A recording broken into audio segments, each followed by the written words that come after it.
Gloire à Dieu. Voilà, donc, nous allons continuer avec la transfiguration, ou plutôt le dévoilement du Christ. Et aujourd'hui, nous parlerons de Moïse et Élie. Alléluia. Moïse et Élie. La dernière fois, nous parlions de Moïse à part, Élie à part, et aujourd'hui, nous parlons des deux réunis. Alors donc, disons Apocalypse chapitre 11, versets 3 à 6. Apocalypse chapitre 11, versets 3 à 6.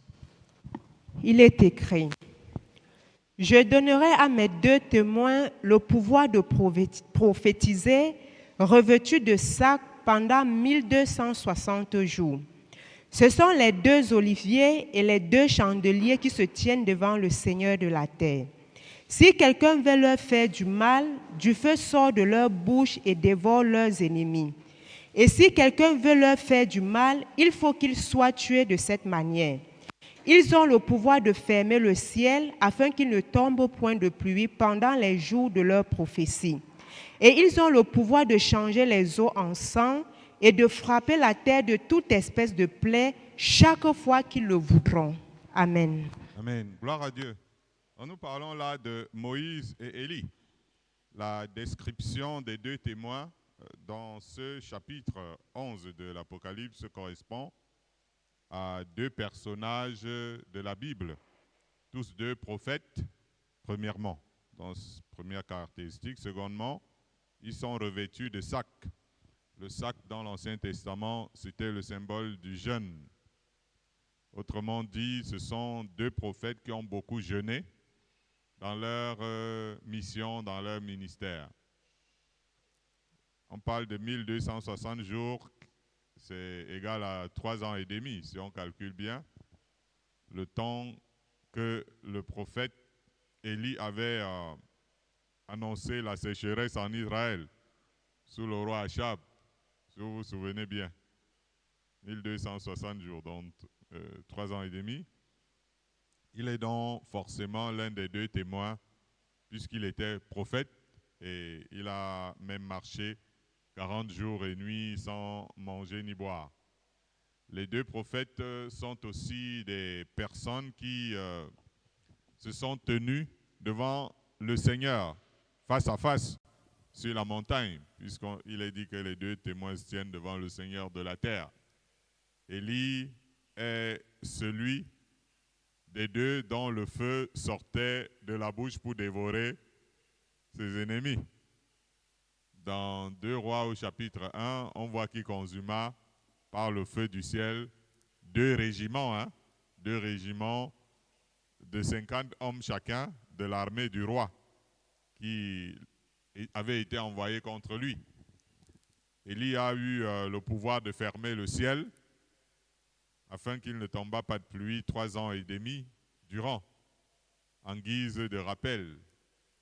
Et en plus, il a changé l'eau du fleuve. Gloire à Dieu. En sang. Il a changé l'eau du fleuve en sang avec lorsqu'il a abattu à lui tout seul les 400 prophètes de Baal. Il les avait égorgés publiquement dans le fleuve. Donc, d'une certaine manière, il changea l'eau en sang. Maintenant, l'autre prophète, toujours grand jeûneur, qui fit 40 jours sans manger, puis 40 autres jours successivement de retour de la montagne. Celui qui avait changé les eaux en sang, notamment au pays d'Égypte, c'est bien Moïse. Et c'est aussi lui qui frappa l'Égypte et ses habitants de 10 terribles plaies, puisque c'est une des descriptions données sur eux ici. Donc voilà, on va dire la description apocalyptique donnée à Moïse et Élie.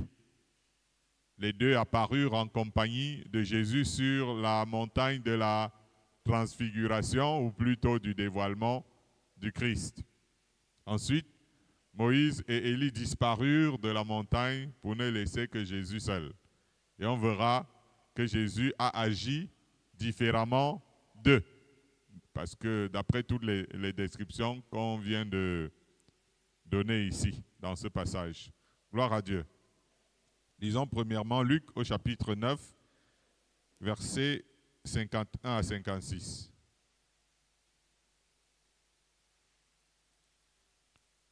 Luc 9, 51 à 56.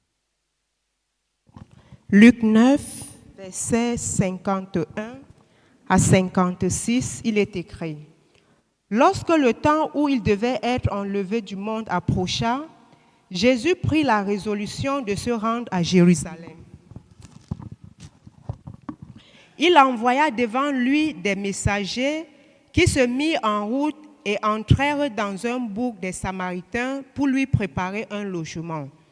Mais on ne le reçut pas parce qu'il se dirigeait sur Jérusalem. Les disciples, Jacques et Jean, voyant cela, dirent: Seigneur, veux-tu que nous commandions que le feu descende du ciel et les consume? Jésus se tourna vers eux et les réprimanda, disant: Vous ne savez de quel esprit vous êtes animés, car le Fils de l'homme est venu non pour perdre les âmes des hommes, mais pour les sauver. Et ils allaient dans un autre bourg. Amen. Puis nous avions parlé de l'un des deux témoins qui ont le pouvoir de faire tomber le feu du ciel et consumer leurs ennemis et tout ce que vous avez vu là-bas et qui correspondait à l'histoire d'Élie qui a battu une centaine, qui fit mourir une centaine de soldats par le feu. Là, nous avons affaire à Jean et Jacques, son frère. Ils étaient notamment les fils de Zébédée. Ça veut dire que l'un d'entre eux s'appelait Jean Zébédée et l'autre s'appelait Jacques Zébédée. Vous voyez? Et Zébédée signifie tonnerre. Et c'est eux, ce sont les deux que Jésus envoya demander le droit de passage, en fait. Ils demandaient le droit de passage dans une petite ville de Samarie, sur un tronçon qui menait à Jérusalem, de là où ils partaient. Jésus voulait donc un logement, comme on peut dire un logement de passage, pour se reposer un peu avant de continuer son chemin qui était certainement très long. Mais on ne le reçut pas parce que, pour eux, Jésus était juif. C'est pour ça qu'on ne le reçut pas. Jean dit quelque part que les Samaritains et les Juifs, quoique tous descendants de Jacob, quand même, ils sont tous descendants de Jacob, donc tous descendants d'Israël. Mais ils ne se saluaient pas. Ils ne se fréquentaient plus. Vous voyez? Peu importe. Jean et son frère s'irritèrent au point de vouloir invoquer le feu du ciel pour consumer ces mécréants.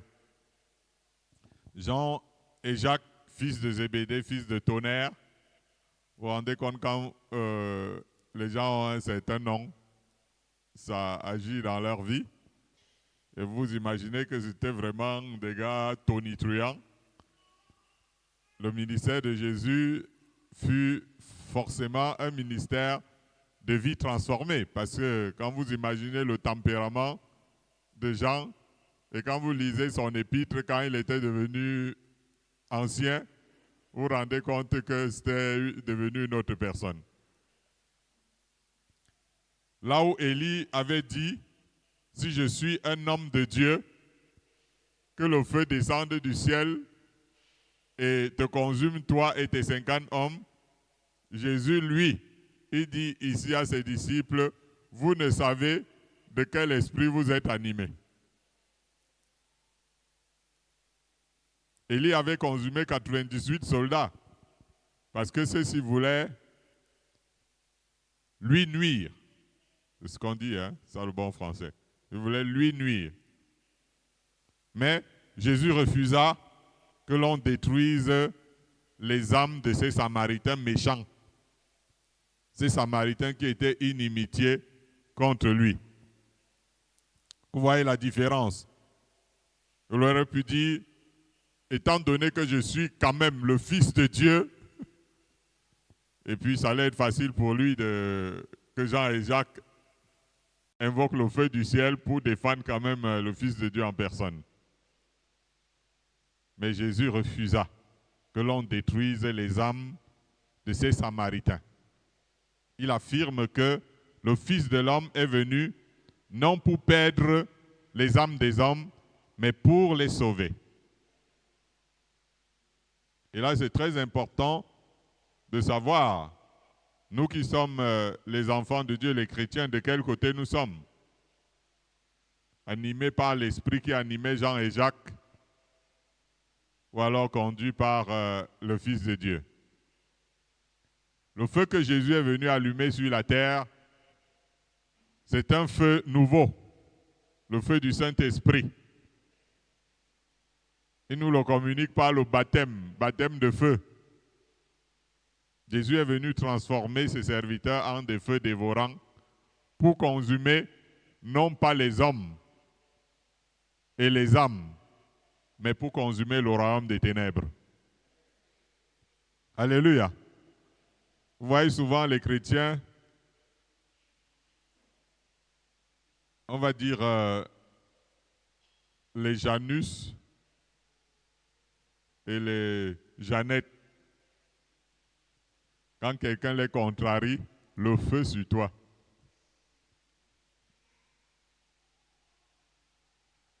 N'est-ce pas? Le feu sur toi. Enfin, il y en a même qui, face à des dames, qui face à leur mari, comme le mari est plus fort, le feu sur toi. Et il y a même des gens qui craignent des chrétiens parce que peut lui envoyer le feu. C'est ça, non? Vous voyez qu'Élie, lui, c'était un envoyeur de feu sur les gens. Et nous sommes devenus les suiveurs d'Élie. Nous envoyons le feu sur les gens, non?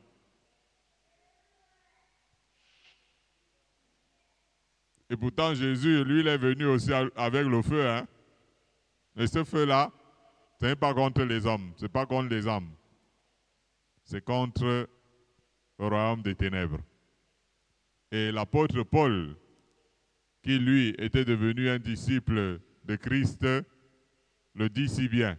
Nous n'avons pas à lutter contre la chair et le sang, mais contre les dominations, contre les autorités, contre les princes de ce monde des ténèbres, contre les esprits méchants dans les lieux célestes. Alors je vous prie de ne plus envoyer le feu sur les gens. Envoyez le feu contre le diable. Parce que Jésus, lui, il a dit à ses disciples qu'il voulait envoyer le feu sur les gens qui dérangeaient. Il a dit, vous ne savez de quel esprit vous êtes animés. Donc arrêtez donc de dire, il y a le feu sur toi, ou le feu sur tel, le feu sur... Parce que vous ne savez de quel esprit vous êtes animés. Heureusement que le Seigneur n'exauce plus ce genre de prière. Sinon on allait entendre les gens qui brûlent tous les jours. N'est-ce pas? Voilà. Notre feu, c'est contre le royaume des ténèbres. Nous allons lire Jean chapitre 1, verset 51.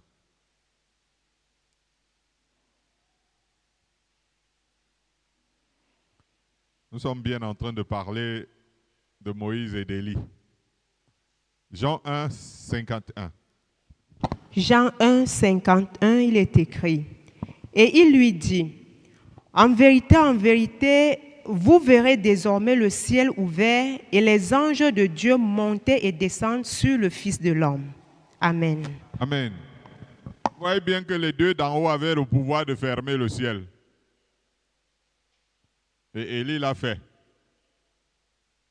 Bien au contraire, pour Jésus, en sortant de l'eau du baptême, il est écrit, Jésus fut aussi baptisé et pendant qu'il priait, le ciel s'ouvrit. Gloire à Dieu. Ça veut dire que lui, quand il est venu, c'est pour ouvrir le ciel. Moïse avait placé le voile dans le temple afin que les croyants n'aient pas accès au Saint des Saints. Jésus est venu déchirer le voile du temple afin que nous puissions nous approcher de Dieu avec assurance. Il a fait plus. Il a ouvert le ciel aux croyants. Alléluia. C'est encore plus que le voile du temple. Il a ouvert le ciel aux croyants.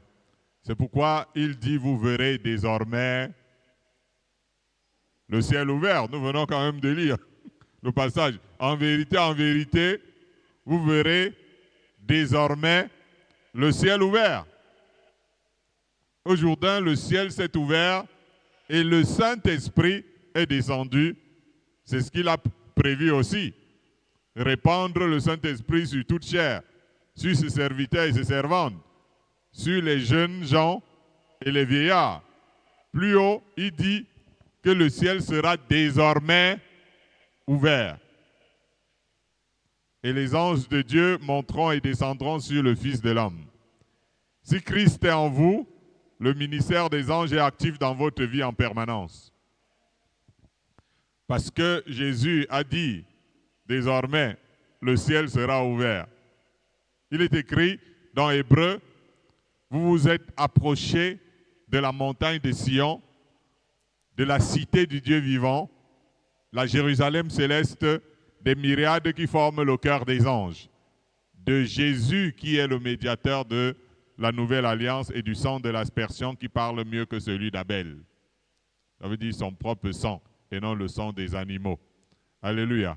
Donc il est venu tout changer et il a permis maintenant que nous, en tant qu'enfants de Dieu, en tant qu'Église, nous puissions marcher et que nous ayons un secours d'être encore plus puissants que les êtres qui sont sur la terre, les anges. Le ciel ouvert, le Saint-Esprit qui se répandra, le ciel ouvert et le ministère des anges qui seront rendus à tous les croyants. Est-ce que quelqu'un est en train de comprendre bien le ministère de Moïse, d'Élie et la comparaison avec celui de Christ? Alléluia. Alors, lisons Jean chapitre 2, versets 7 à 11. Jean 2, 7 à 11. Jean 2, 7 à 11. Jésus leur dit, « Remplissez d'eau ces vases, et il les remplit jusqu'au bord. Puisez maintenant, leur dit-il, et portez-en à l'ordonnateur du repas. » Et ils en portèrent. Quand l'ordonnateur du repas eut goûté l'eau changée en vin, ne sachant d'où le vin, tandis que les serviteurs qui avaient puisé l'eau le savaient bien, il appela l'époux et lui dit, « Tout homme sert d'abord le bon vin, puis le moins bon après qu'on s'est enivré. Toi, tu as gardé le bon vin jusqu'à présent. » Tel fut à Cana en Galilée le premier des miracles que fit Jésus. Il manifesta sa gloire et ses disciples crurent en lui. Amen. Amen. Gloire à Dieu. Voilà. Vous avez sans doute remarqué que Moïse avait changé l'eau en sang, une eau qui était devenue infecte, une eau qui était devenue mortelle, une eau de mort, une eau de tristesse. De même, Élie avait changé l'eau en sang. Il a abattu 400 prophètes dans l'eau du Jourdain, qui est devenue une eau infecte, une eau mortelle, une eau de mort, une eau de tristesse. Et l'eau là était restée mauvaise pendant tout le restant de la vie d'Élie, jusqu'à il est même parti, il a laissé ça comme ça. C'est un jour les fils des prophètes qui avaient parlé à Élisée en lui disant que l'eau est mauvaise, l'eau de la contrée. Et c'est Élisée qui a été utilisé par Dieu pour assainir de nouveau l'eau du Jourdain. Il a demandé à porter du sel et il a prié, il a versé pour que l'eau qui avait été transformée en eau de mort par Élie redevienne une eau de vie.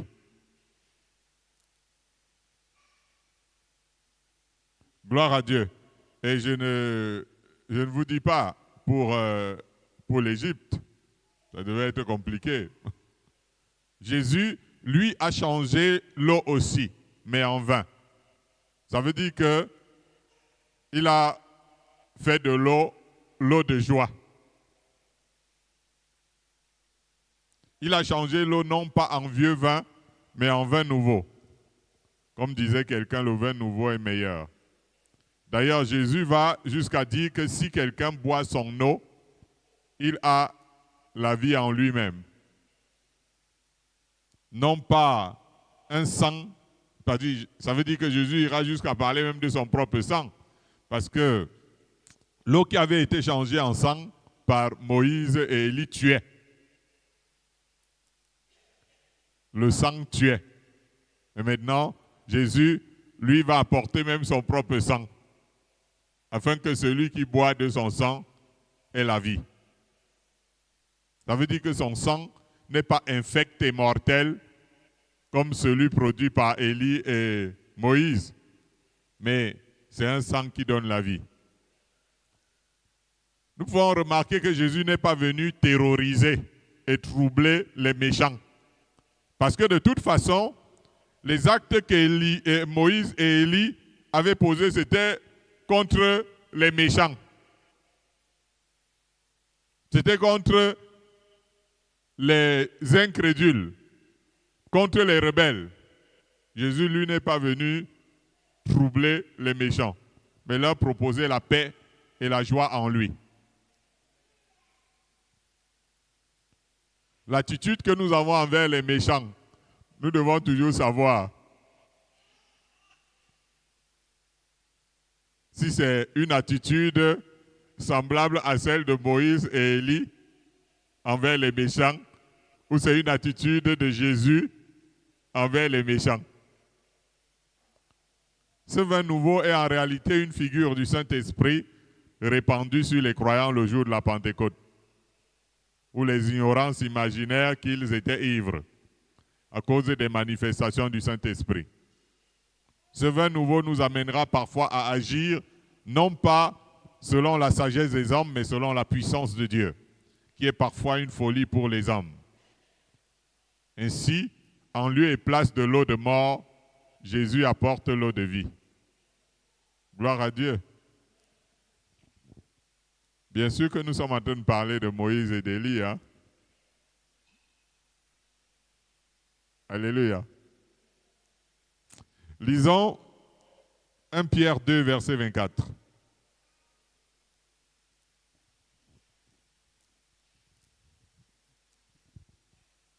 « 1 Pierre 2, le verset 24. 1 Pierre 2, 24. Lui qui a porté lui-même nos péchés en son corps sur le bois, afin que morts au péché, nous vivions pour la justice. 1 Pierre 2, verset 24. Oui.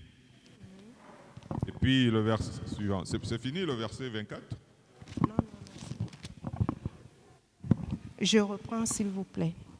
Lui qui a porté lui-même nos péchés en son corps sur le bois, afin que morts au péché, nous vivions par la justice. 1 Pierre 2. Oui, 24. Lui par les meurtrissures duquel vous avez été guéris. Amen. Voilà. Parce que ce n'était pas entier tout à l'heure. Et c'est même la fin là qui nous intéresse encore davantage. Lui par les meurtrissures duquel vous avez été guéris. Il a porté nos péchés en son corps au bois. Vous veniez de voir Moïse et Élie. Moïse et Élie tout à l'heure. Moïse a frappé la terre de toutes sortes de plaies. C'est l'un des aspects des deux témoins, Élie et Moïse, d'Apocalypse chapitre 11. Ils ont le pouvoir de frapper la terre de toutes sortes de plaies. Plus terribles les unes par rapport aux autres quand nous regardons les plaies avec lesquelles il avait frappé l'Empire. Mais à propos du Fils de Dieu, il est écrit, c'est de nos douleurs qu'il s'est chargé. et nous l'avons considéré comme puni, frappé de Dieu et humilié. Au lieu de frapper la terre de douleur, c'est lui, Jésus, qui s'est chargé plutôt des douleurs des hommes. C'est lui plutôt qui a été frappé. Au lieu de frapper les pécheurs de plaies, il est dit du Fils de Dieu, il était blessé pour nos péchés, brisé pour nos iniquités. Au lieu de châtier les pécheurs, c'est plutôt lui qui a été châtié pour notre paix. Au lieu d'infliger des plaies aux pécheurs, nous sommes guéris par ses meurtrissures. C'est lui qui a subi toutes les plaies possibles pour notre restauration. Tous les jugements de la terre sont tombés sur lui. C'est autant de différences que nous pouvons citer entre Christ et l'association de Moïse et d'Élie. Mais cela ne change en rien que Moïse et Élie sont les serviteurs de Dieu. Ils ont rendu ministère dans une administration qui n'était certainement pas celle de la grâce. Nous allons continuer de lire la suite d'Apocalypse 11, là où nous nous sommes arrêtés. Donc, lisons Apocalypse 11, versets 7 à 12.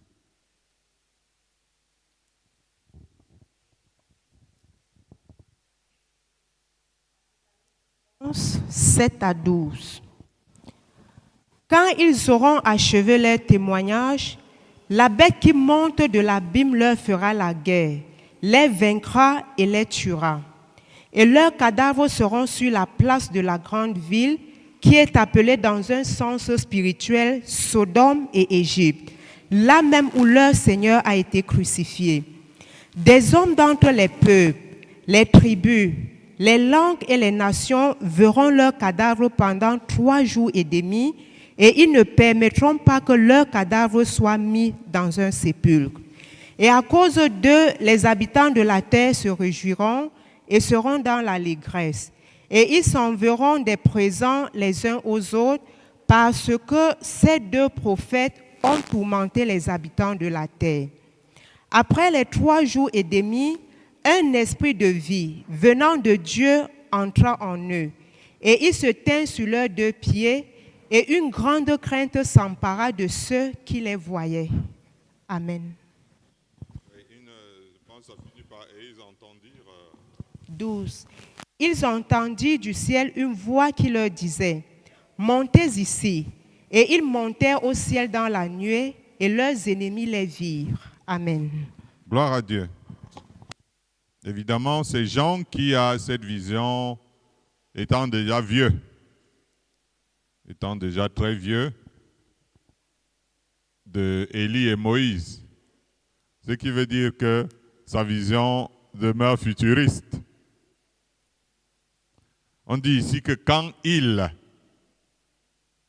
veut dire Moïse et Élie, dont nous avons vu plus haut, quand ils auront achevé leur témoignage, la bête est mise ici pour un empire universel d'origine luciférienne.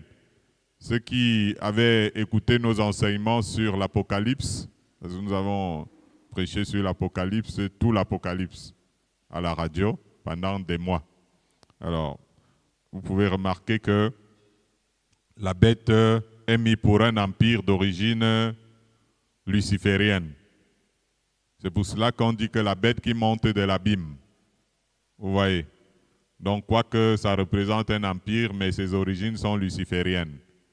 On dit que cet empire fera la guerre, les vaincra et les tuera. On dirait que vous n'êtes pas en train d'écouter quand la lecture est faite. Ce qui veut dire qu'il y a un grand système d'origine satanique qui, à l'époque des gens, sera mis en place, mais à notre époque, il est mis en place pour en finir avec la loi de Moïse et le ministère d'Élie sur la terre. Le cadavre augure d'une religion complètement morte, du moment où on en tue la substance. Ça veut dire qu'on va tuer la substance de la religion. Et ce sera dans la grande ville.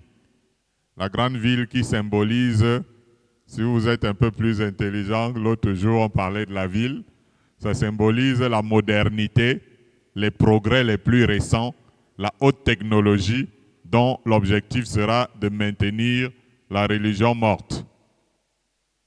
C'est-à-dire qu'on ne permettra pas que les cadavres soient touchés, que ça reste mort.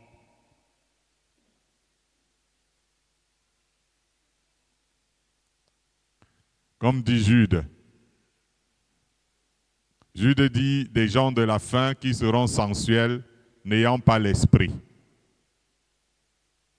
Cette ville, ou mieux encore ce système, est appelé dans un sens spirituel Sodome et Égypte. Quand on sait que l'Égypte représente là où Pharaon s'est exclamé « Qui est l'Éternel pour que je lui obéisse ?» Donc c'est ça le système. Qui est l'Éternel pour que je lui obéisse? Mais aussi la captivité du peuple hébreu. C'est ça que représente l'Égypte. Donc le peuple de Dieu qui sera captif. Sodome, voulant dire ce que ça veut dire. C'est-à-dire des rapports d'un tout autre genre. La Bible dit que les hommes de Sodome étaient méchants et de grands pécheurs devant l'Éternel. Vous avez compris que dans ce passage, Sodome et Égypte représentent une association. Dans un langage plus intelligent, c'est une communauté. Et vous pouvez en voir dans Romains chapitre 1, 26 à 27.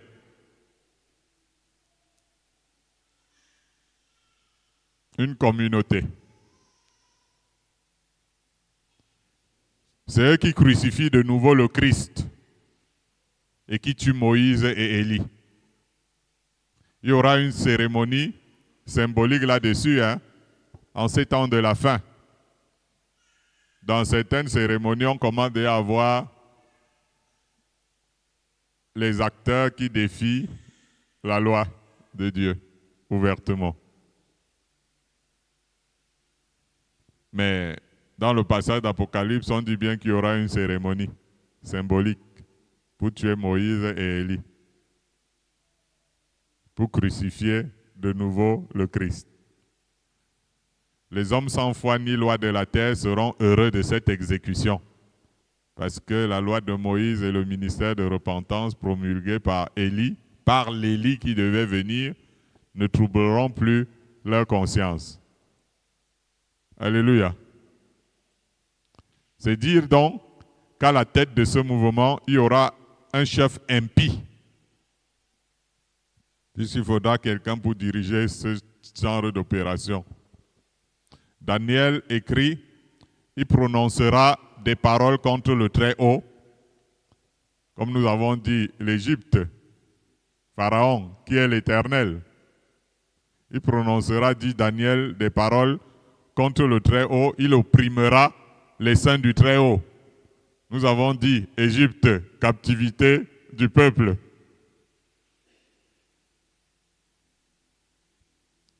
Et il espérera changer les temps et la loi.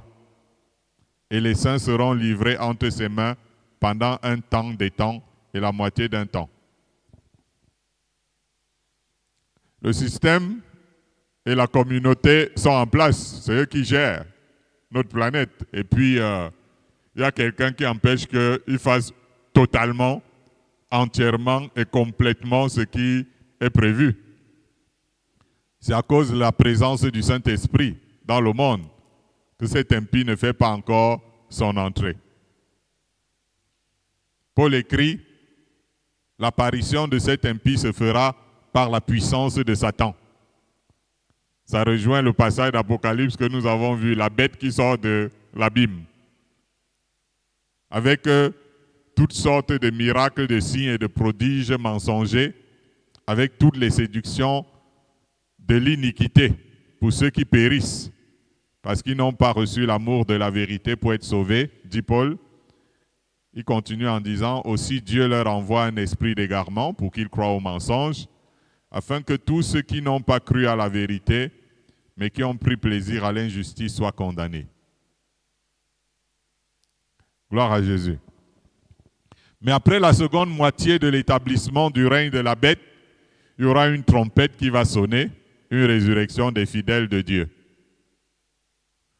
Cet enlèvement va terroriser les gens du monde parce que ça aura lieu en plein jour aux yeux de tous. Forcément, les autres habitants de la terre vont prendre peur. Ils seront dans l'effroi, comme nous pouvons le voir dans ce passage d'Apocalypse.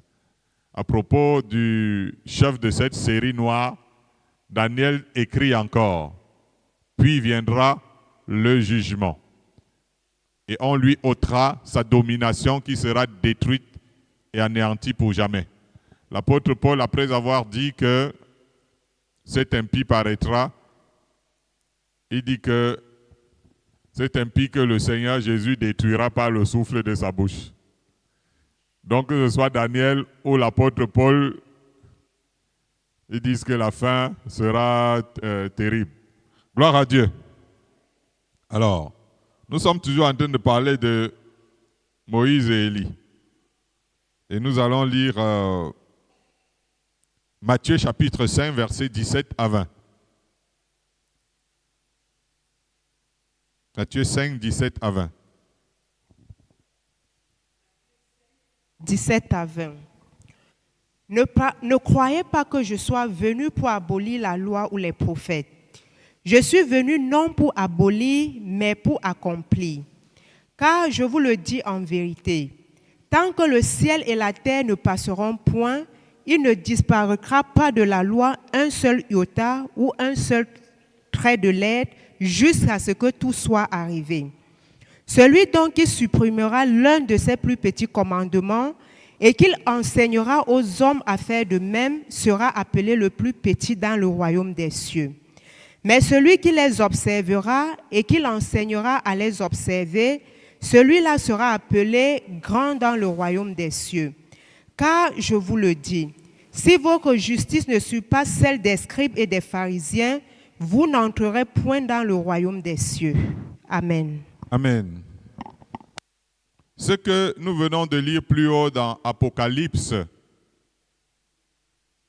doit nous rendre très prudents dans nos conceptions et paroles ou propos quand nous parlons de la loi d'une part et de la grâce de l'autre. Ne prenons pas le risque d'être en train d'emboîter le pas à une communauté contre Dieu. J'admets avec Paul que nous ne sommes pas sous la loi, mais sous la grâce. Et j'ajouterai avec Jean, nous sommes sous la grâce et la vérité. Pas seulement sous la grâce, mais sous la grâce et la vérité avec lesquelles Jésus est venu. Il y aura toujours des gens sous la loi d'une part et sous la grâce de l'autre. Mais Dieu veut que tous parviennent à la connaissance de la vérité. Parce que parfois, il existe des individus sous la loi et d'autres sous la grâce, mais qui mettent la vérité de côté. Jésus aima le jeune homme riche qui avait suivi tous les commandements de la loi. Il voulait tout simplement que ce jeune homme franchisse le pas vers le discipolat de Christ. La bête, entre guillemets, dont vous comprenez déjà le sens, tentera de tuer Moïse et Élie, oubliant que, pour citer Jésus, tant que le ciel et la terre ne passeront point, il ne disparaîtra pas de la loi un seul iota ou un seul trait de lettre. Ça, c'est le côté complexe de l'entendement de l'évangile et du positionnement, l'engagement ou l'action que nous pouvons entreprendre en tant que ministre de Christ lorsque nous sommes confrontés à tout ce qui concerne la loi, la grâce et autres. Ceux qui sont sous la grâce ne doivent pas tenter de supprimer la loi.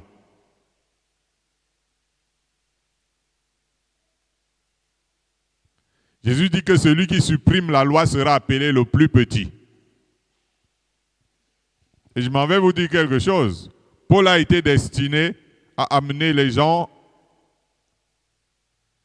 à la fin de la loi pour la grâce, quand on lit l'épître de Paul. C'est pour cela que Dieu lui a donné d'avance le nom de Paul, qui veut dire petit. Celui qui va supprimer la loi sera appelé petit. Heureusement que le même Paul nous dit que la loi est spirituelle. Celui qui comprendra le sens spirituel de la loi et qui va le communiquer aux autres en s'y conformant sera grand dans le royaume de Dieu. Les pharisiens et les docteurs de la loi se sont accrochés à la lettre. Paul dit que la loi de l'esprit de vie en Jésus-Christ m'a affranchi de la loi du péché et de la mort. Rappelez-vous que Jésus avait demandé au peuple qu'il avait rejeté d'écouter en revanche les docteurs de la loi dans le sens, tout au moins, de pratiquer et non de manière hypocrite. Celui qui ne comprend pas la grâce et la vérité doit tout au moins se confier en la loi. Et ces deux catégories de croyants seront toujours là jusqu'à ce que Jésus revienne. Le sage dit, quand il n'y a pas de révélation, le peuple est sans frein. Heureux s'il observe la loi. Que le Saint-Esprit vous rende ministère par rapport à ce que vous avez entendu ce soir.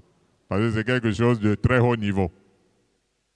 Et c'est important quand on comprend ça, ça nous amène à nous positionner clairement dans le sens de Christ. Gloire à Dieu. Alors, gardons un moment de silence.